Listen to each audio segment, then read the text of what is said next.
are you? One would expect the inquirer to introduce himself first. So clearly as you are not British, so perhaps that ways are foreign to you. So sorry. Yes, we're from the Empire of Japan. We're studying here. Ah, yes, Japan. I've heard talk of the place.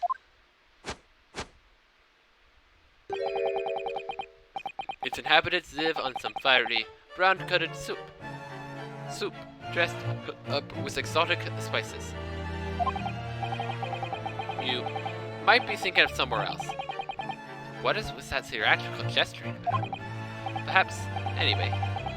If you are a gentleman, sir, you offer your own name first, before inquiring after another name of another. Oh, of course, yes.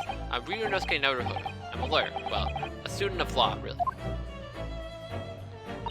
My name is Susato Mikotoba. I am Mr. Naruhodo's assistant. I see. My name is Benedict. Yes, Herbert Benedict.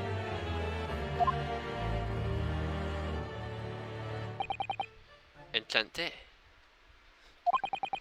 He's so refined how he holds himself and how he speaks, but his name is suspicious. Now, to the matter at hand. My overcoat. Return it at once, to someone with the style to carry it off. Every move he makes, every breath he takes, can't stand watching him.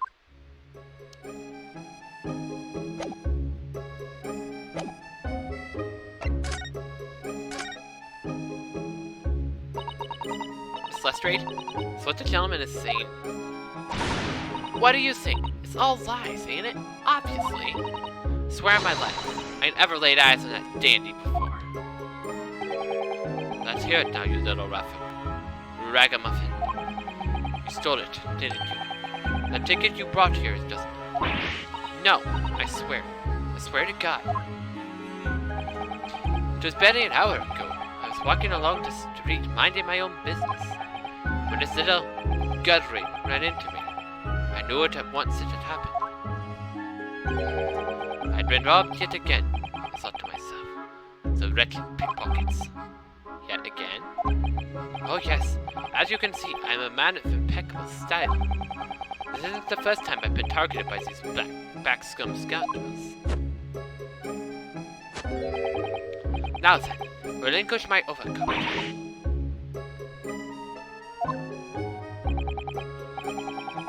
Come along now, Miss Lestrade. Get the good gentleman his coat back. If you're going to cause trouble, I shall have no choice but to call the police. Oh no, why does everyone think it's me? Just look at this dandy coat. You think I'm the dodgy one? I'm sorry, but no one's going to believe you. Well, what about evidence? Yeah! Where's your evidence that I've stolen something from you? Come on, let's see it. Oh, I have evidence, naturally. You what?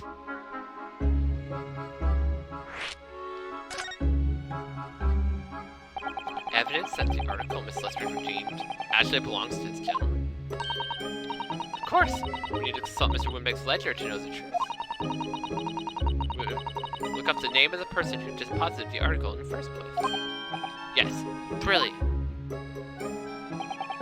I'm very sorry, but I'm afraid that won't be possible. Oh? Never ask customers' names. That's a strict policy of mine. But why not? Well now, as you can imagine, some of my customers have circumstances to consider. A great many have preferred to maintain their anonymity. Yes, I see. But then, how can you know if the article belongs to the person asking to redeem it? Oh, it's quite simple. Good sir, might I trouble you for the watchword associated with the article in question? Of course, it's... Professor. Yes, that's right. That's all the evidence we need. The gentleman is the rightful owner of the article, without doubt. Watchword. Interesting.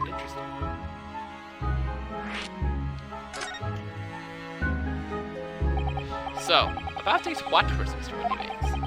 As I just explained, I never ask customers their names and their disappointed items. There are many reasons why certain customers would like to keep their activities secret. What is Sholmes doing? He's just staring right into the machine. Wasn't exactly a subtle glance at Mr. Sholmes now, was it? It's like, yeah, probably that guy trying to nose into other people's business. Great detectives have no dark secrets. None at all. Yes, well, anyway, that's why I always ask for a watchword whenever I accept a new article. Anyways, it's like a secret combination of numbers used to unlock the vault. The date of the deposit, a description of and a watchword. Uniquely identify each item. And of course, then I give the storage ticket to the customer. When someone comes to redeem something, I ask for the ticket and the watchword. If someone tells you the correct watchword, you return the article. Then how did Miss Lestrade get the coat from him? Because if he requires the watchword, how did she know what the word was? I have supplied you with the information you required already, but for the advocate's avoidance of doubt, the article in question is an overcoat deposited 2 months ago on February 15th of February. So watchword of Professor. Perfectly correct information, sir. But ow. Really, this is beyond a joke now. There is no further room for doubt.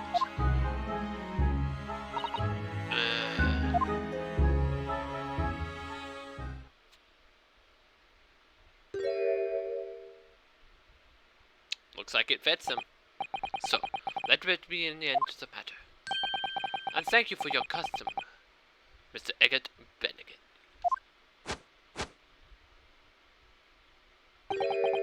With such reasonable rates of interest, I may even decide to come back. This is why I ate grown-ups. Just cause I'm a diver, everyone thinks it makes me a liar. The contents of the coat pockets, if you please, broker. But of course, sir, here's the disc for you. Just this one? Pardon, sir? I was expecting another. It is, I deposited another. Another disc? Oh dear. Where to inform you, sir? That what was deposited with me was merely an overcoat. The disc happened to be in one of the pockets, but I was completely unaware of it until now. So, Gudgerly, are you hiding more of what's rightfully mine, are you? Say who, eh? I don't know nothing about it.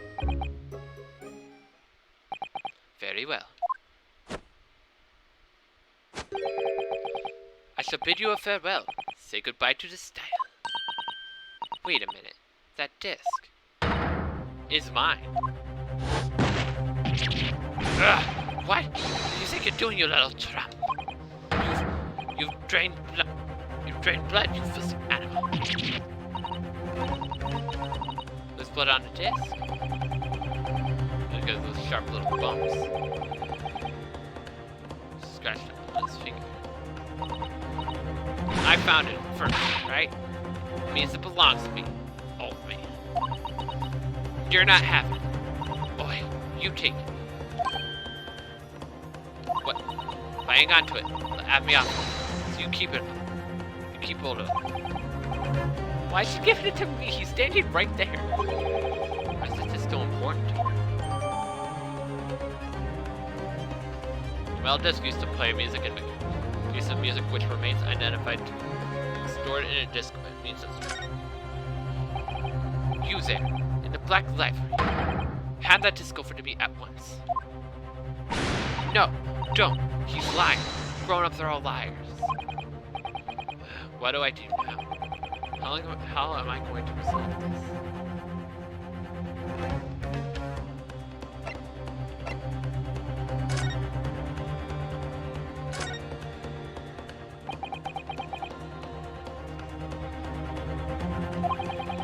Those piercing eyes. He's clearly in no mood to talk. I'm gonna do something quickly. This mysterious gentleman leaves special places.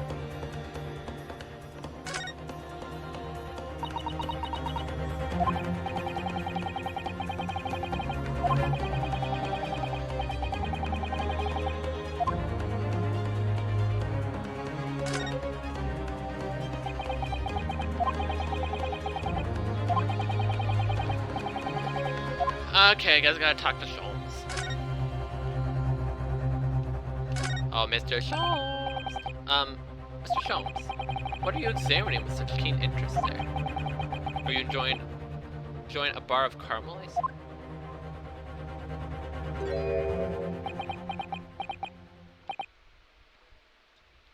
So, you found me at last, Mr. Naruhodo.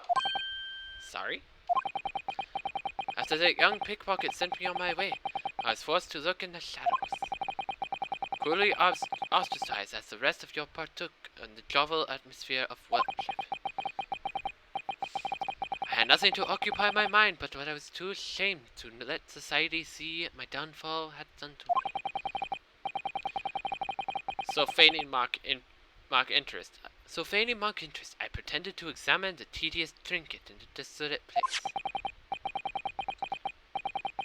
Whilst you surely observed, gnawing on the only friend I have left, the 7% solution of caramel. Pray, do you claim to understand the depths of my despair, Mr. Naruhodo? But could you? But how could you? I was so lonely, so desperately lonely. Then why on earth didn't you rejoin the conversation? Things might have gone from bad to worse here, you know. Yes, I overheard much of your conversation. Or rather, by craving for human contact, my ears devoured every word that was uttered.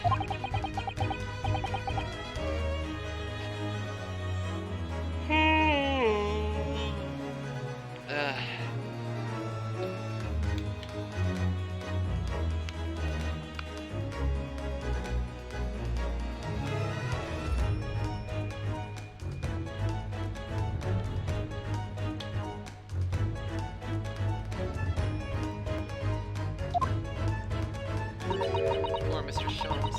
I feel simply awful for you. It would seem that my inferences are correct. Will you solve the entire case once again? My dear madame, sometimes I wonder where my geniuses for deduction are to be commanded. How much could I pawn it for? It seems Mr. Sholmes has had another of his flashes of inspiration. Who knows if it'll help resolve the situation between Miss Lestrade and the mysterious gentleman. So what do you think to do? Of course we're gonna listen to his deduction. Well, Miss Lestrade, it would appear you find yourself in something of a predicament. Where in the blue blazes have you been? Pardon? The lady's in trouble. Is the true gent supposed to be there? Stop him straight away.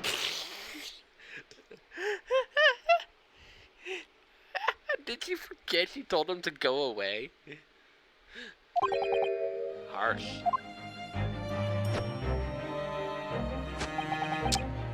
And who, pray tell, are you? Mr. Egret Benedict, you have, in my eyes, a vertically encyclopedic array of courtesies about your person. Nevertheless, there are two immovable conclusions I have drawn. I beg your pardon. First, is this. The true reason your visit to this pawnbrokery today Something you have not yet revealed. And the second is this. A considerable crime in completion. One you will orchestrate with your intent to steal a vast sum of money. Well, Mr. Benedict, what say you to my deductions? Ow.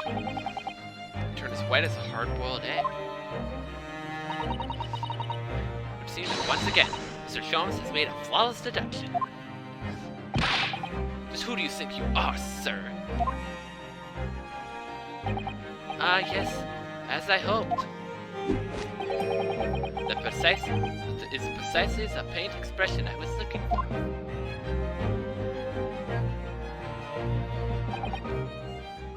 So, shall we begin? Time has come for yet another of Sherlock Holmes' logical and reasoning spectacular.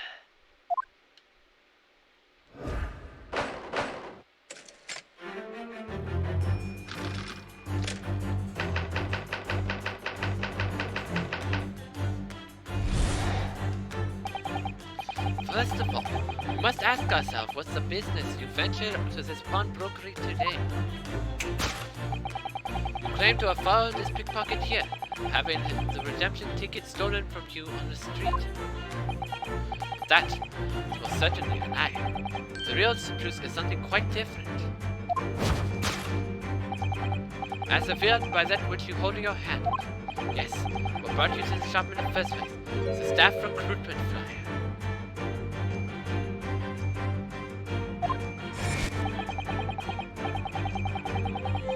Piece of paper in your hand is a staff wanted advertisement for this very shop. Yet, most unabsorbent would soon realize that a man of your appearance has no need to work for such employ. In other words, there is some ulterior motive for your actions.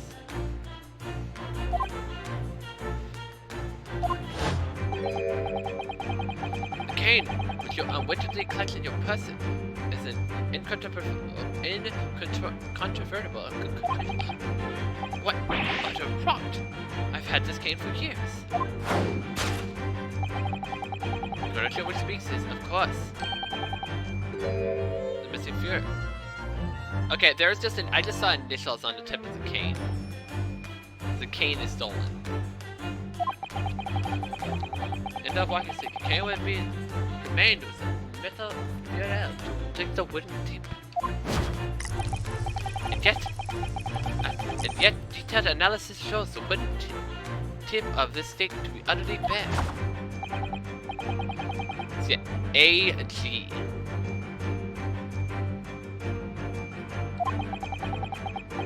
The road to hold your hand, which appears to be a walking cane, is in fact no cane at all.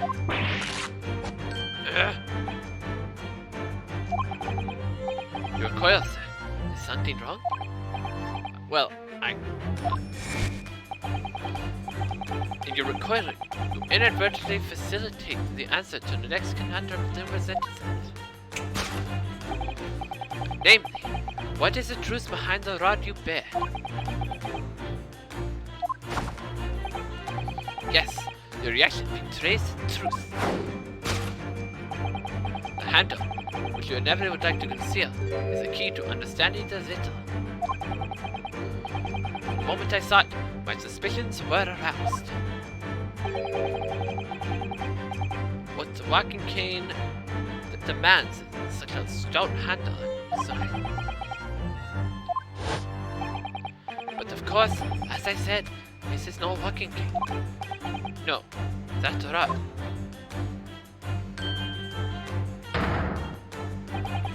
It's a broken handle of a shovel. What? Are you insane? And now, having determined the undeniable truth, the conclusion is clear. Your true motive for coming here was to take employment in this establishment in order to excavate the ground beneath your premises. What a calculated crime you have conceived, sir. A wickedly calculated crime. Huh? Oh, the tunnel underneath the steel stuff. Interesting. Now, Mr. Benedict, let us continue. For we must expose the details of this elaborate crime you have been planning. This is utterly absurd. You suggest that I, a gentleman, enter to excavate the ground beneath this pawnbrokery with a broken shovel? What on earth do you propose I could to find there? Some long-forgoing treasure, I suppose? Save for such a fanciful story, what possible reason could I have to do this? Oh, but there's a ample reason. As you are only too well aware, Mr. Benedict. Ah, and your furtive glance is telling me more than I could have hoped. What? Let us consider what would motivate a man to infiltrate a shop such as this and covertly dig beneath the store. The answer is revealed, but the council notice on the counter to which your eyes were attracted. The letter gives notice of public works to be carried out in the local area. According to the enclosed plan for the incoming sewage works, beneath the shop runs a sewer that adjoins another, one that runs under the bank opposite the side of the road. This is madness. This madness has entered the sewers now, has it? Okay, so there's a bank across the road, so you're like, oh, use the sewer to tunnel to the bank or something? By excavating the ground beneath our feet, we would gain access to the waterway. That follows very close proximity to the great vault of the financial institution opposite. What are you? In summary, sir, we devised a master plan to pull off an elaborate bank robbery, but it didn't. Master plan? Which brings us to the final chapter of this ruined scheme. With what plundered gear did the thief hope to make off from underground vault of the bank? Are you quite serious? Having consulted with Scotland Yard some days ago, I happen to know the answer. Naturally, the answer is no secret to you, is it, Mr. Benedict? I have no idea what you're talking about.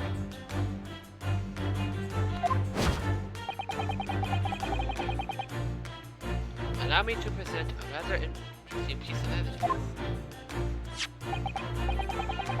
See, this pictured postcard tells us all we need to know. The postcard was a great exhibition. I'm afraid you're quite lost. Currently in the final stages of preparation, the great exhibition will soon be underway. And the government has provided extra funds to complete the centerpieces of the Crystal Tower. Funds that currently sit in the vault of the bank, on the other side of the road. Pardon? Yes, a considerable crime you have been committed. The set of that which sits in the vault of the bank, the special reserve funds for the great exhibition. Of course, that is top secret police information, so keep it under your hat, please.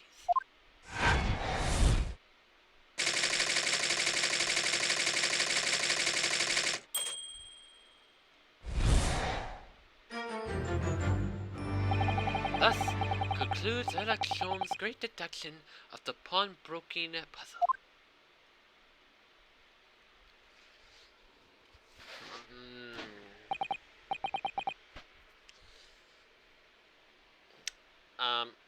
Mr. Holmes? Well, Mr. Naruhodo? An impressively upbeat deduction for a detective racked with loneliness, wouldn't you agree? Were the truth that you said about the bank road and what's in its home? Indeed, though few know of its existence, It is one of the government's most closely guarded secrets. Gregson told me. The strictest confidence. And here you are just blabbing it out to like 4 or 5 people? But you just announced it to everyone here. Rather loudly. It's such a big secret. How would Mr. Benedict have come to find out about it? There can't be one explanation for that. Clearly, because this man is a criminal. But if you didn't know anything about the money involved, he is a criminal, as you say. Buying a brand new shovel is to be first thing he does know that you've revealed this. Oh. Or if he doesn't, maybe Mr. Winterbank. There's plenty of shovels. Oh my life! I assure you I'm not unscrupulous.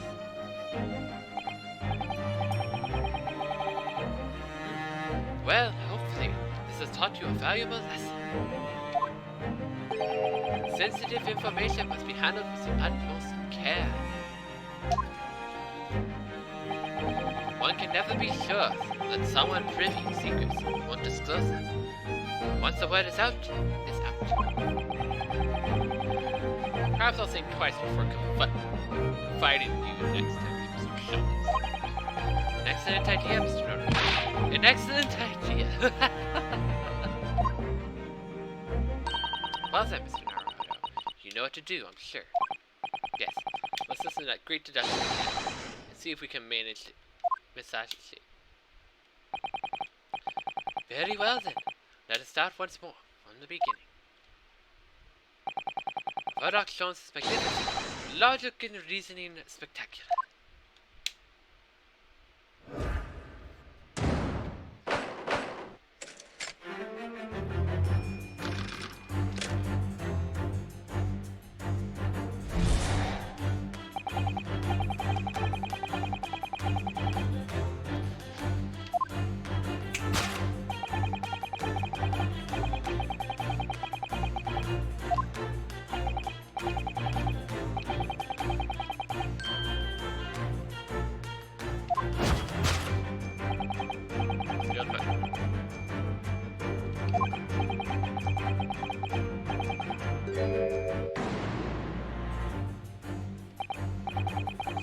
Mr. reason. I came here in order to apply for a job, so he could dig down through the hole in the floor. In an attempt to tunnel into the sewers and gain access. I didn't get very far with a broken shovel.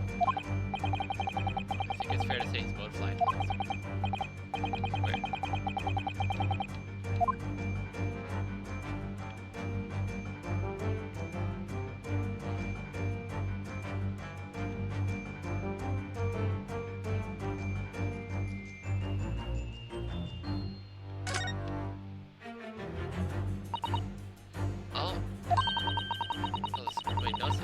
Flyer.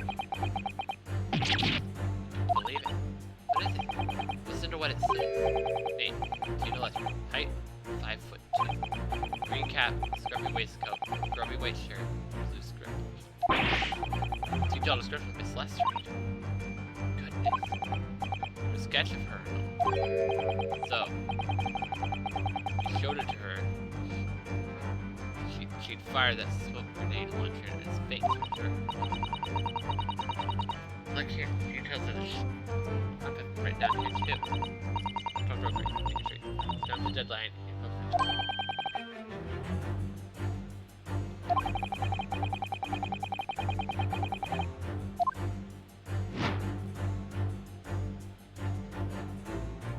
Take that!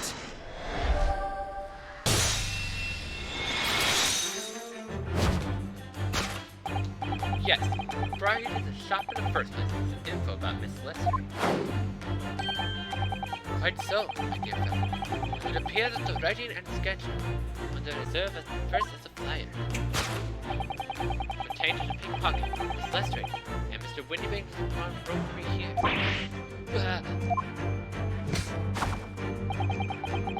You originally told us merely given chase at Miss Lestrange. After Miss Lestrange stole the redemption ticket. That, sir, is a thinly veiled lie. The information on the back of the flyer that led you here today. By which I here to the Windy Bank Pump Broker, and today, the redemption deadline of the old period. So, you waited outside for the young girl matching the description you have written down to her right. You got some lights to hide the reason for your pursuit of Miss Lestrange. In other words, there's an ulterior motive for your actions. Again, you unwittingly clutching your cousin is an incontrovertible contradiction. Contradiction which to speak of is, of course, resume view.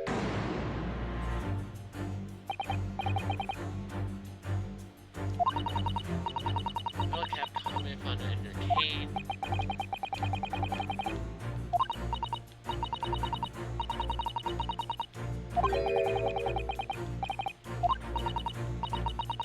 Gentleman certainly didn't identify.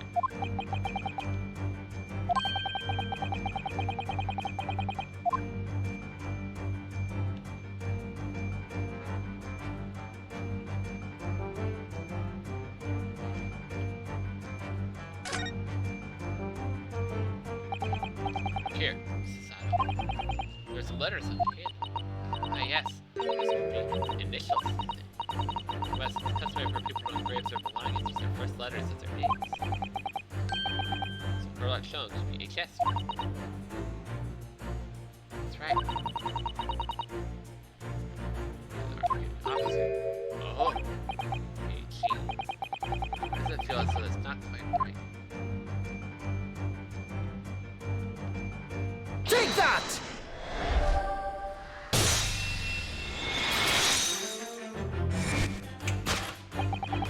The contradiction of which I speak is, of course, the initial. Most astute observation, wouldn't you say, Mr. Edgar Benedict?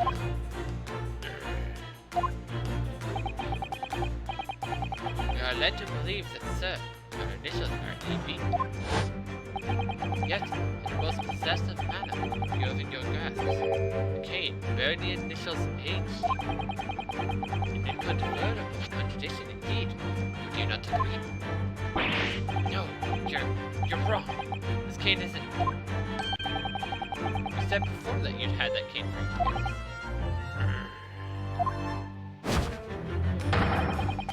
Don't try to tell us that you just borrowed it from a friend and found it in the park. Found it in the park. In short, so you hold yourself to be a gentleman. You have withheld your true name.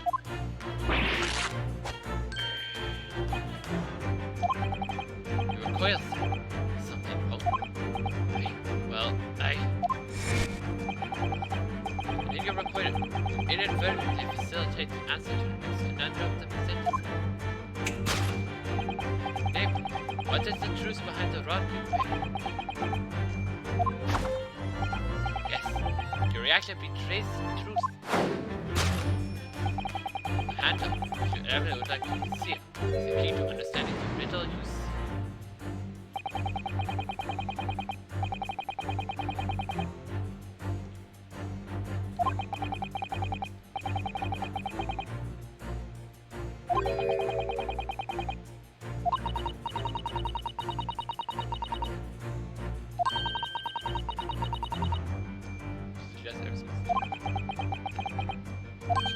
Somehow proved the overcooked cannot possibly belong.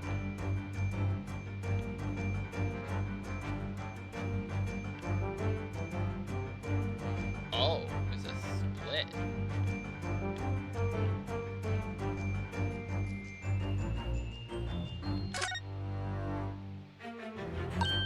Oh, the seam on his shoulder is coming apart. So it is. No, I'm gonna go and Dick was surprised at said. It's like tiny ground.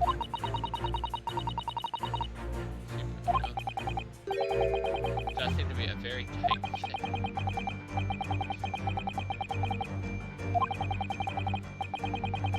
The whole thing.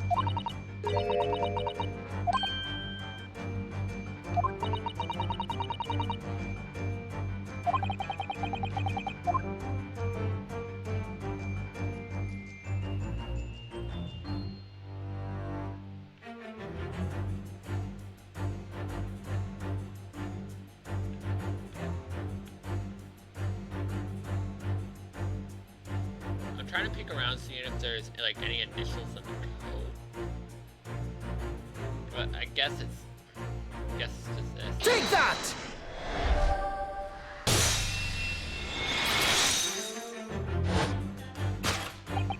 The split scene, which it evidently would like to conceal, is the key to understanding this riddles. Yes, because the overcoat is rather obviously a cool fit. Force it over your broad shoulder. The seam is already breaking apart. My suspicions were aroused from the outset. You so badly lied about your name, and so boldly waylaid this. The catalogue of untruths has been for one very specific purpose. To steal the article that the young girl redeemed from the wind vane. Grrr. What really inks me is this. The considerable crime initially imagined has been considerably curtailed.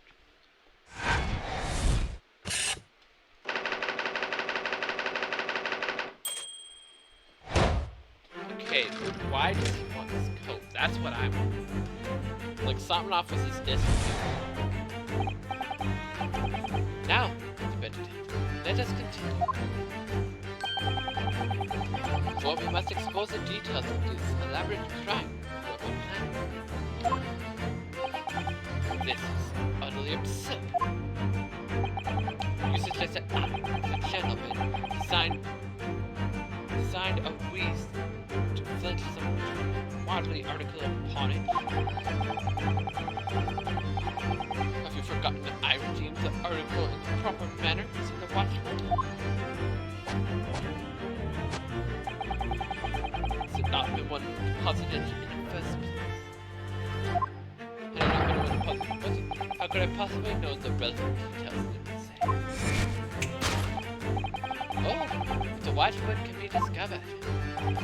As you're only too well aware, Mr. Wellington. Ah, your furtive glances tell me more than I could. But let us consider how one might be able to learn a secret watchman relating to the own property of another.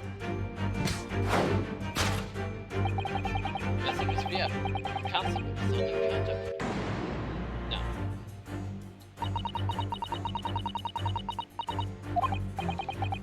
We're talking tunneling into the sewers. It's a pity. This all sound rather exciting. Anyway, you can't deny that this mysterious gentleman did know the watchman. Yes, Professor. If he knew his word, Mr. Windybanks would never have allowed to read an article. Yeah, if you did know that word, Mr. Windybanks would allow you to read the article whether it was yours or not. So the question is, could the gentleman have found the watchman?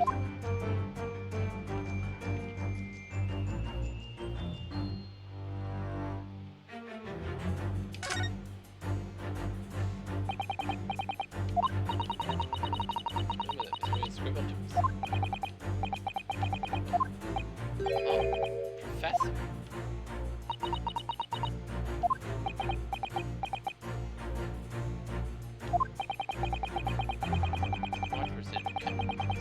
Right before they're at. And it'll really clear skipped as well. Don't know where to look.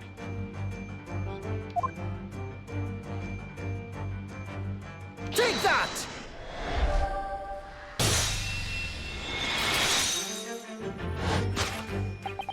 The method is revealed. by the note on the counter which your eyes inadvertently closed. Yes, the broker here follows the same procedure whenever a customer comes to leave design.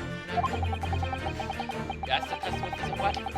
Notes down the response uttered on a note and turns it as the pen. Then, constitutes his ledger, consults his ledger, confirms whether or not the watchman matches the particular question. I would expect nothing less from upon. But in his sentence clearly has advantages. What are you talking about? It is increasingly apparent that you were present in the shop before the accused and before your accusation against the suspect. In all likelihood, you followed her inside and observed her talking to Mr. Windham. Judge Burger made a note of the watchword, as is common practice. You observed his writing of the word professor on a note beside the ledger.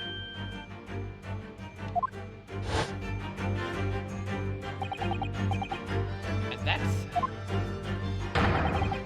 the master plan you devised to seal upon article from this young lady.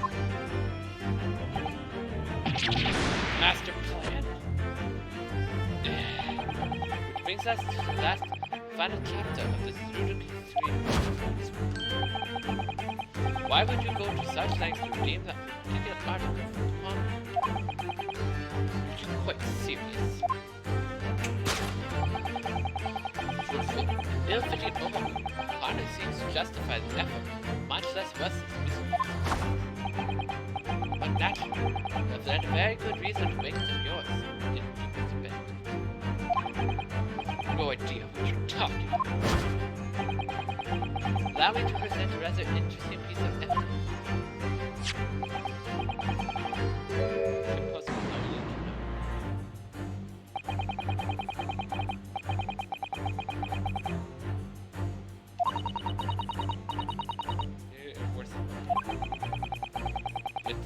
What such lengths to steal?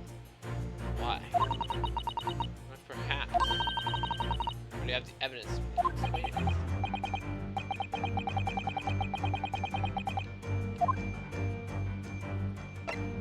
Take that!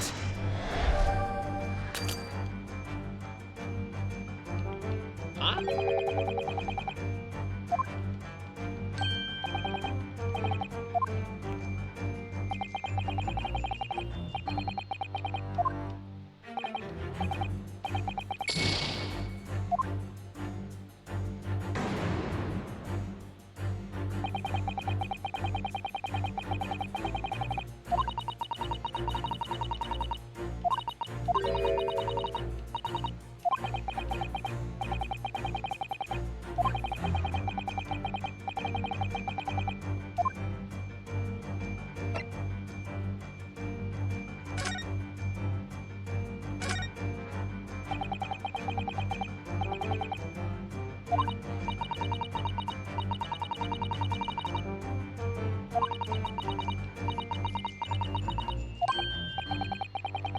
I guess I had to investigate this first.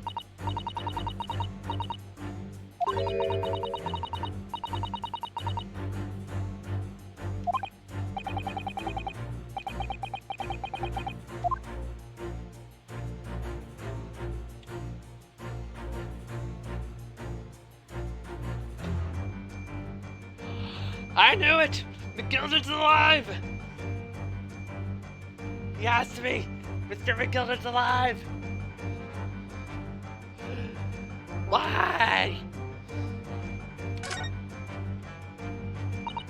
Oh, a little scrap of paper stuck onto the reverse side of the disc.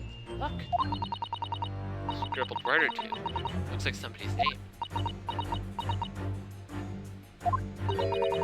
For McGilded. McGilded? It couldn't be! But it is Mr. Naruto. Name I shall never forget as long as I live. Why? Why is his name on this?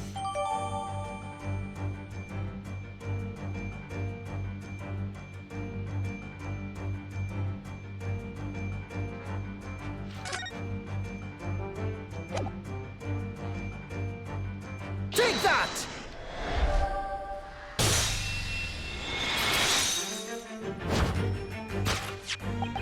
You see, this music box just tells us all we need to know.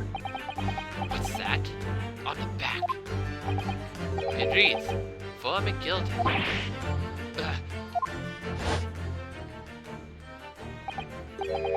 Ah, Mr. Magnus McGilded. The unfortunate philanthropist who perished in the curious circumstances at the Old Bailey 2 months ago. A prominent man in London, though his lone marriage demonstrated a distinct lack of scruples. So you're an associate of his, are you? Or perhaps a subordinate?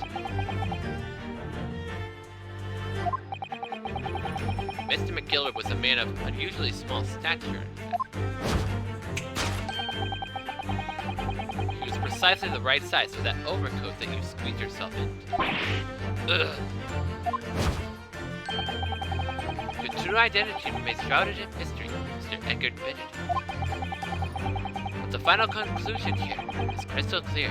The reason you came to the pawnbrokery today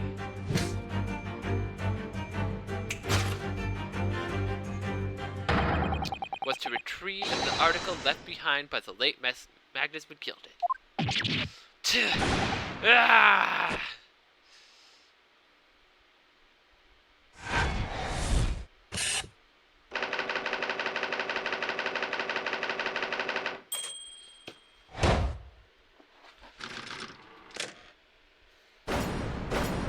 Introduction complete.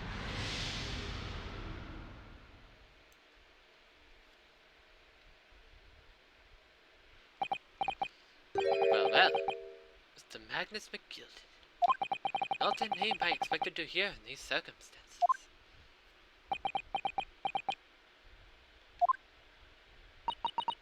Mr. Sholmes, I'm afraid there's something very troubling on my mind. Pray tell, Mrs. Sato. Well, according to what Mr. Windbank told us earlier, today was the final day on which a coat could have been redeemed, was it not? Yes, ma'am. That's correct. Today would be precisely 2 months since it was first deposited. Today's April 15th, so 2 months ago today would have been the 15th of February, sir. That's right. It's all carefully recorded in my ledger. What date was McGilded's case? But at 10:30 p.m. I see.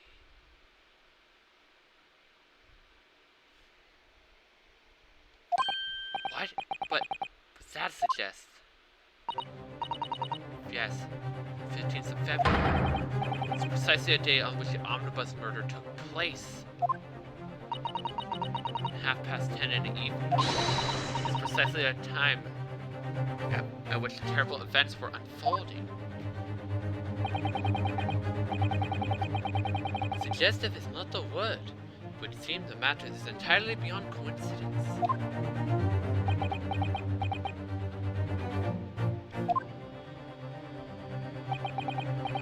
You are, of course, at liberty to make whatever outlandish deductions you choose. However, I must insist you hand over the musical disc now.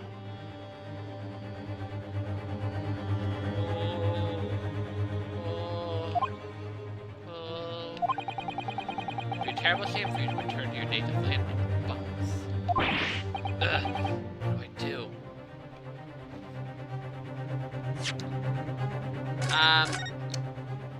Well, I'm probably gonna get myself shot. Absolutely not. There's some things a man must protect at all costs. This may very well be one of those things. And again, it may not. Hold it! Mr. Windibank, this is my shop. I can't allow harm to come to my customers. If that were to happen, I should have to take my own life. Mr. Windibank, no! That's enough.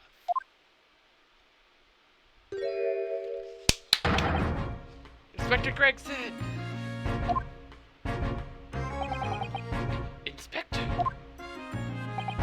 That's right, Mr. Jones. The alarm was raised on one of our dedicated emergency units. So we got here as fast as we could. Now, what's all this about, hey?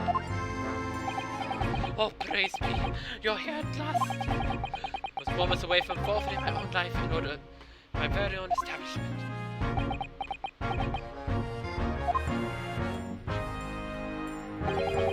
It would seem you have the upper hand.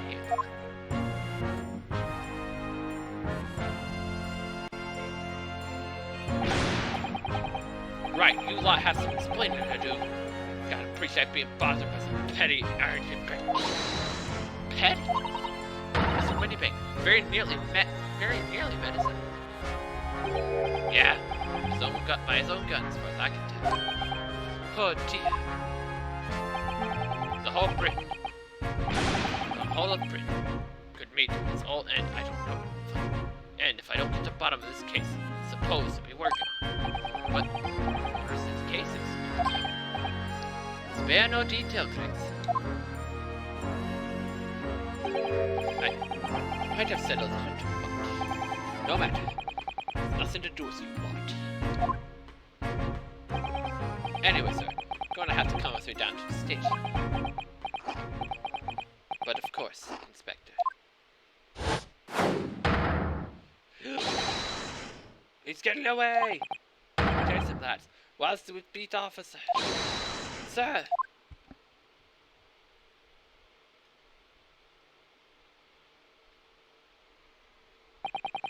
There's been a spate of thefts at pawn shops around here recently.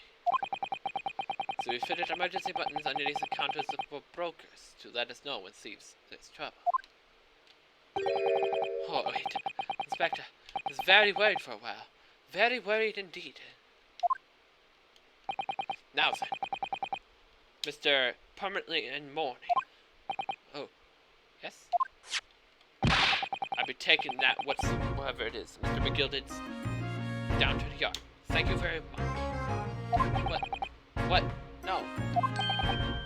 I don't want to hand it over.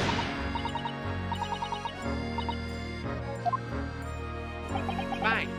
I'm sorry, miss. Anything belonging to Mr. McGill has been taken into evidence. Evidence? If the police demand something as evidence, my dear fellow, we have no choice but to complete. It's all yours, Inspector.